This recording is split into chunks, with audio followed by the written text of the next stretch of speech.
Hi guys, this is our pencil version of our cake. So if you are working with pencil, making a black and white Wayne Thiebaud inspired cake, then we're going to practice our shading skills. If you were with me for the Spheres and Ribbons project, this is going to be really familiar, these techniques.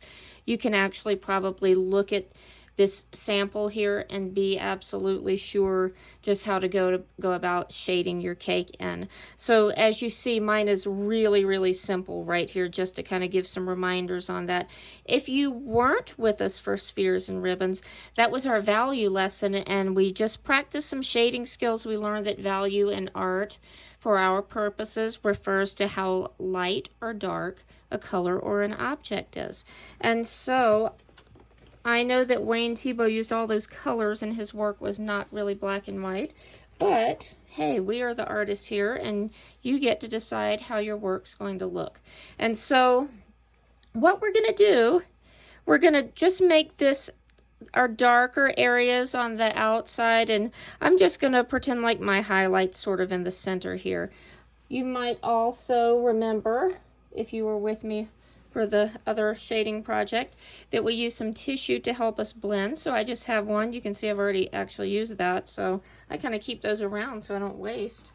So I'm going to go ahead and I also like to push my sleeves up a little bit if I'm doing something that might get on my clothes. So I'm just going to go ahead and I'm going to do this kind of quickly, so maybe not my best work. But you remember we want to shade in the direction of our object. And so I'm just first trying to get this outline in kind of heavy to make my shadowy area. And remember, if you're not using a mechanical pencil, you can use the flat edge of your pencil and shade a little bit more easily. So I'm going up and down at first, even though I want to kind of shade this way, just because it's going to be easier for me to stay in my lines that way. So let's go ahead and darken this area over here as well. And I'm just starting out with the sides of this, and we'll talk about the top in a minute. So again, just nice dark, and you can see that looks kind of sloppy at this point, but I'm just getting some of this graphite. Remember, we call it lead, but it's really graphite. So now I'm going to go in and kind of be lightening my pressure a little bit. And it looks pretty rough now, but our tissue is going to help us blend a little bit. If you are really patient, you don't even have to blend it with a tissue. You can really achieve nice shading just by varying your pressure, but that's our little trick to make it even smoother. So let's come back over to this side.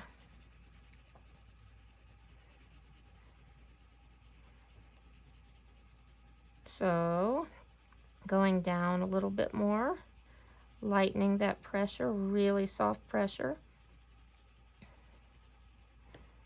I'm going to come back over here a little bit.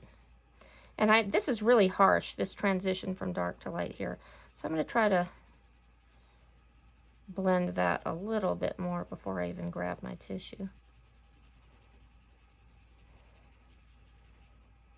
So let's see where we are now if we use this for blending. I also know a couple of you showed me that you have blending stumps. If you have that little tightly wound cardboard, this is a great project to use those with as well. So just softening, and I don't want to lose my highlight in the center, so I'm not just scrubbing it together, but again softening. And remember, our eraser can help us too if you get kind of messy edges out there, depending on what you want to do with your background. So this was very rushed. I would work on this a lot more before I was truly happy with how that looks. And I see some kind of dark areas. That's a little dark. So I could take my eraser even and just kind of try to get some of that sort of dark area off and then re-blend a little bit. That might make that look a little bit better. Again, this is a little bit rough looking, but you get the idea where we're going from the dark into the light. The top, you could choose to make that just all dark, just all a little bit light, however you want it to look. And you can use the same techniques if you have a plate or a cake stand. Let's look at our sample one more quick time. And so right here you can see that a difference is this one was just a solid cylinder cake. This one has the wedge cut out. And so I treated each of these a little bit dark edge here, so blending in my highlights in the center of both of those areas. I could have one of these a little darker and then just have one highlight, so that's kind of up to you. And then when I shaded in the center, I wanted it to have more of a cakey texture, not super smooth, so I did not blend that with the tissue. I left that a bit rough so it would have more of the texture of a real cake. And so tried to make some little, what is supposed to be chocolate curls kind of things on top. Any decorations you want to put. Background can be anything you want. I just put a bunch of swirls, kind of in just a patterned background. You could draw a tabletop and put some wallpaper behind. You can do anything you want to add some creativity to your background. We probably don't want to leave it just plain white. That might look a little bit more unfinished. So I am excited to see your shaded cake drawings.